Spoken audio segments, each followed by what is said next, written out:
Save money on seed packets and get the satisfaction of watching plants grow in all stages when you save your own seeds. This marigold seeds are ready to harvest. See how the seed head is entirely spent and brown? Use scissors to make a quick clean cut to remove the matured seed head.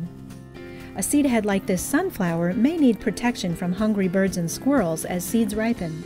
So cover it with a paper bag, gently wrapping it around the stem and stapling it shut. Shake small seeds like love-and-a-mist into a bowl or a jar.